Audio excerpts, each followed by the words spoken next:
536 day, and I'm here to share lessons I learn, and I'm learning. I hope those lessons support your dreams, your goals, allow you to become the person that you want to become. Today, we'll speak about growth, how to build yourself, and we need to know ourselves to build ourselves. I love this saying a lot because it's very hard to build something without knowing it. And today, we'll share 6 things of what you need to do to really understand yourself better. And the first step is always spend time alone. A lot of times people spend their time with other people. With sometimes they put music, they put if they're alone, they put music, they put TV, they put movies, they put so many different noise, and you're not able to really sit down and think about who they are. That means that a lot of times people are afraid to understand themselves, afraid to be alone, so afraid to really be in silence. And they're always looking for another partner, another friend, another acquaintance, just to spend time with someone else because they don't want to spend time alone.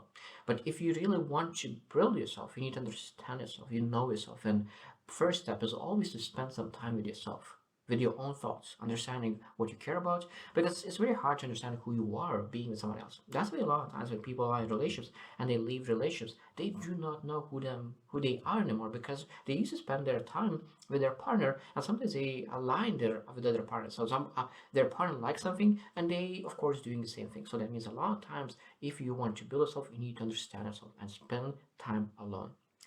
Second is explore your passions and interests. Of course, that when you think about, you can, when you are able to be alone, you're able to say, okay, what are you really passionate about? What are my interests? So that means then you're able to explore them. And then maybe if you are passionate about mountain climbing, maybe you're able to climb, maybe you are dance, maybe, like it doesn't matter what it is, but you need to explore, go and try those interests. If maybe you want to paint, you want to be artist and you paint and you try it and explore how you feel. So that means, of course, you need to explore your passions and interests. Number three is reflect on your experiences. Reflect on your experiences. That means what you explore every single day. Reflect on those experiences and reflect on your experience in the past. What worked, what didn't work, why it didn't work, what happened, what you could do differently. Because a lot of times when we try something new and we fail significantly, and when we reflect on why we failed, is a lot of times because we didn't practice, because we were not ready. So that means it's not that you were bad about what you failed, it's that you were not ready, didn't prepare for it.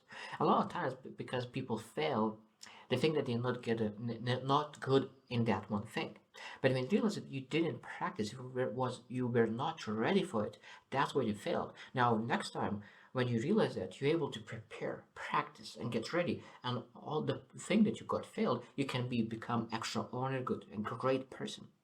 That means I think that a lot of times people lose their dreams because they lost ones and they never tried, they never reflected on their experience why they failed in the first place.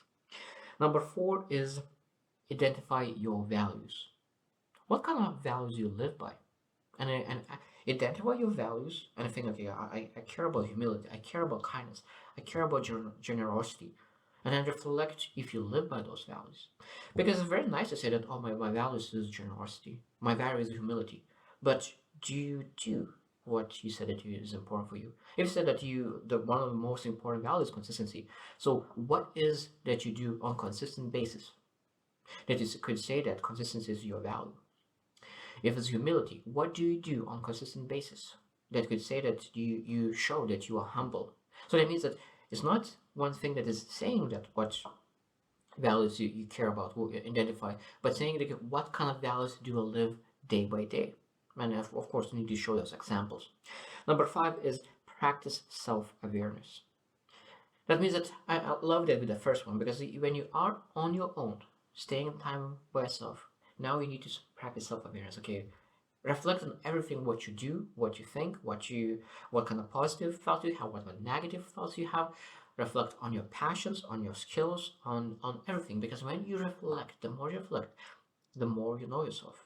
When you are self-aware, you understand what you're able to build and what you're not able to build. Because I love what John C. Maxwell says. Because you're weak in your weaknesses and you're strong in your strengths. So the better it is focus on your strengths. So then self-awareness is allows you to understand what you are weak at and what you are strong at. And when you know what you're strong at, that means that you're able to improve the strength. Because people paying a lot of money for nines and tens. If you're weak, you are able to reach from 1 to 5. But of course, you're still weak. But if you start from 7 and improve to 9 or 10, of course, people will pay a lot of money for your strength. Number 6 and last one is seek feedback. This is very, very, very important. I truly believe that every single person who wants to achieve extraordinary success must have feedback on a consistent basis. Every single person, including me, and every single person has a lot of blind spots. They don't know exactly what's going on. So knowing that feedback and having that feedback loop with very credible people. I always say that credible people, you need to understand that if you want to improve relationships, you're going to ask for feedback from a relations professional. If you want to have health feedback, you're going to a person who knows exactly everything about health. You're not going to ask health advice for a person who is unhealthy. So that means in everyday life, in finances and relationships, you need to find a professional in that field and ask for feedback about yourself. Of course, when you get the feedback, then you implement their advice and move forward day by day and get more experiences.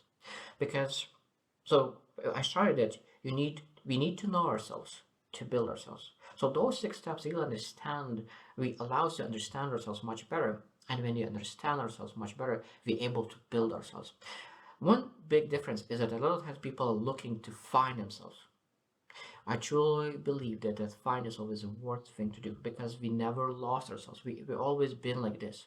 What we able to do, we able to build ourselves. So that's okay, what we need to do, what kind of person you want to become, and then figure out okay, what kind of person you are now and what you will need to do to become the person you want. Because in when you are in the Google Maps or any kind of map, you always put destination first and then you put where you are now, and then of course then it will direct you how to get there. Exactly the same as a person. When you design what kind of person you want to become, and then okay, you by self-awareness and understanding yourself, you know where you are, and then you build a plan how to get to the person that you want to become. So I hope you choose to win, and see you tomorrow.